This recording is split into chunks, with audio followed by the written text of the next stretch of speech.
নবম দশম শ্রেণীর প্রথম অধ্যায় বিশ্ব সভ্যতা থেকে মোট 50টি জ্ঞানমূলক প্রশ্ন ধরবো। 25টি জ্ঞানমূলক প্রশ্নের উত্তর দেবে শারমিন খাতুন, আর 25টি জ্ঞানমূলকের প্রশ্নের উত্তর দেবে মীরা খাতুন। দুজনের মধ্যে এখন প্রতিযোগিতা চলবে, দেখি কে আমাদের আজকের উইনার হয়। ঠিক আছে। হ্যাঁ, প্রথমে প্রশ্নের উত্তর দেবে হচ্ছে শারমিন। বলেন, মমি বলতে কি বোঝো?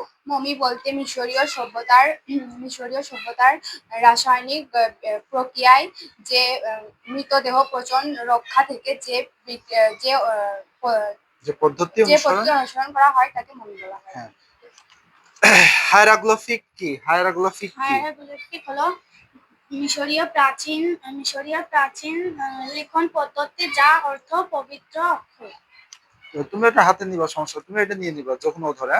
নবপলীয় যুগ কি? নবপলীয় যুগ হলো নবপলীয় যুগ হলো নতুন পাথরের যুগ। আচ্ছা, মানুষ কৃষিকাজ শিখলে কোন যুগে শুরু হয়? নবপলীয় যুগ শুরু হয়। আচ্ছা, পুরোপলীয় যুগ কি? পুরোপলীয় যুগ হলো নতুন পাথরের যুগ। পেপিয়াস কি?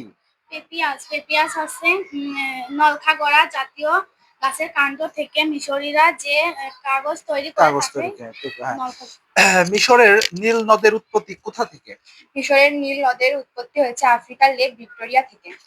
আদিম যুগের মানুষের একমাত্র হাতিয়ার কি ছিল? পাথর। পাথর। স্ফটিংস কি? স্ফটিক হচ্ছে মিশরীয় মিশরীয় সভ্যতার সর্বশ্রেষ্ঠ ভাস্কর্য। হ্যাঁ। নীল নদের দেবতার নাম কি? ওসিরিস। হলো। মিশরীয় সভ্যতা কোন নদীর তীরে গড়ে উঠেছিল? মিশরীয় সভ্যতা নীল নদের তীরে গড়ে উঠেছিল। মিশরের প্রথম নরপতির নাম কি? নরপতির নাম মেনস বা নারমান। নারমান, হ্যাঁ। মিশরের প্রথম সাম্রাজ্যের উদ্ভব ঘটে কত অব্দে? কত অব্দে। কত অব্দে? হ্যাঁ, বলো। খ্রিস্টীয় চতুর্থ অব্দে। হ্যাঁ, এটা শারমিনের ভুল গেছে, দেখি মীরা পারে কিনা, বলো। স্যার খ্রিস্টপূর্ব 4000। 4000 অব্দে সঠিক। শারমিনের একটা ভুল গেছে। আচ্ছা, নেক্সট মীরা বলো। মিশরীয় সভ্যতা কত বছর স্থায়ী ছিল? 2500 বছর স্থায়ী ছিল। হ্যাঁ। মিশরীয় নিরবচ্ছিন্ন ইতিহাসের সূচনা হয় কোন যুগে? মিশরীয় নবপলীয় যুগে। ওসিরিস কে ছিল? নীল নদের দেবতা। মিশর নীল নদের দান কে বলেছেন? মিশর নীল নদের দান বলেছে গ্রিক ঐতিহাসিক হেরোডোটাস। মিশরীয় সভ্যতায় সূর্য দেবতার নাম কি? রেবা আমন রে। মিশরীয়দের জীবনে কোন দেবতার গুরুত্ব সূর্য সবচেয়ে বেশি? দেবতার গুরুত্ব সবচেয়ে বেশি। পিরামিড কি? পিরামিড হলো মিশরীয়দের সমাধি ক্ষেত্র। পিরামিড তৈরি করেছিল কারা? মিশরীয়রা। মিশরীয়রা। মিশরীয়দের সর্বশ্রেষ্ঠ ভাস্কর্য কোনটি? ভাস্কর্য গিজার গিজার স্ফিংস। স্ফিংস, হ্যাঁ। স্ফিংস কিসের প্রতীক ছিল? স্ফিংকস ফারাওদের অভিজাত্য ও শক্তির প্রতীক ছিল। মিশরের সবচেয়ে বড় পিরামিড কার? যে ফারাও খুফু। মিশরীয়রা কয়টি ব্যঞ্জন বর্ণের বর্ণমালা আবিষ্কার করে? 24টি। মিশরীয় চিত্রলিপিকে কি বলা হয়? হায়ারোগ্লিফিক। হায়ারোগ্লিফিক। জ্যামিতীয় পাটিগণিতের প্রচলন করে কারা? মিশরীয়রা। মিশরীয়রা। পৃথিবীতে প্রথম সৌরপঞ্জিকা আবিষ্কার করে কারা? মিশরীয়রা। কত অব্দে প্রথম সৌরপঞ্জিকা আবিষ্কার করা হয়? 4200 অব্দে প্রথম সৌরপঞ্জিকা আবিষ্কার করা হয়। এক বছরে 365 দিন ভাগ করে কারা? মিশরীয়রা। সিন্ধু সভ্যতায় কোন ধরনের পরিবার পদ্ধতি চালু ছিল? কোন সভ্যতায় পথের ধারে সারিবদ্ধ ল্যাম্পপোস্ট ছিল? সিন্ধু সভ্যতায়। সিন্ধু সভ্যতার নগরের শাসনকর্তারা কোথায় বাস করতেন? নগর দুর্গে। কোন সভ্যতার অধিবাসীরা দ্রব্যের ওজন পরিমাপ করতে শিখেছিল? সিন্ধু সভ্যতার। মহেঞ্জোদারো কথাটির অর্থ কি? মরা মানুষের ডিবি।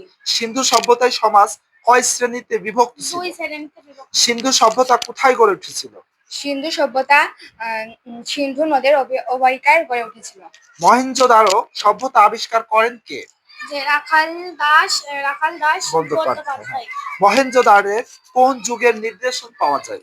তাম্র বজ্র যুগের নিদর্শন পাওয়া যায়। কার প্রচেষ্টায় হরপ্পা সভ্যতার আবিষ্কার হয়? ওই যে কার প্রচেষ্টা? আমি আবারও বলছি। দয়ারাম। দয়ারাম। হ্যাঁ, দয়ারাম সাহা- সাহানির, হ্যাঁ সুন্দর। হরপ্পা সভ্যতার আবিষ্কার হয় কত সালে? হরপ্পা সভ্যতার আবিষ্কারে আবিষ্কার কত হয় সালে? 1912 থেকে 23 সালে। 23 সাল, হ্যাঁ। কোন জাতির আক্রমণের ফলে সিন্ধু সভ্যতার পতন ঘটে?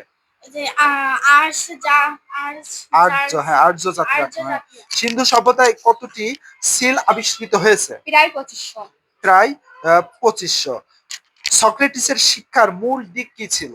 সক্রেটিস শিক্ষার মূল দিক আছে আদর্শ আদর্শ আদর্শ হ্যাঁ, আদর্শ রাষ্ট্র ও সৎ নাগরিক গড়ে তোলা, হ্যাঁ নাগরিকতা সুন্দর। তুমি বলো, ইলিয়াড ও অডিসি মহাকাব্য রচয়িতাকে? ইলিয়াড ও অসিটি মহাকাব্যের রচয়িতা হচ্ছে গ্রিক মহাকবি হোমার। হ্যাঁ। পৃথিবীর মানচিত্র প্রথম অঙ্কন করেন কারা? পৃথিবীর মানচিত্র গ্রিক প্রথম অঙ্কন করেন বিজ্ঞানীরা। গ্রিক বিজ্ঞানীরা। আচ্ছা, মহাকবি হোমার কোন দেশের অধিবাসী ছিলেন? গ্রিক। গ্রিক। দুজনকে ধন্যবাদ। আমাদের কথা ছিল কে প্রতিযোগিতায় কে উইনার হয়। শারমিন একটা ভুল করেছে, মীরার সবগুলো হয়েছে। মানে আমাদের আজকের উইনার মীরা। দুজনের জন্যই শুভকামনা।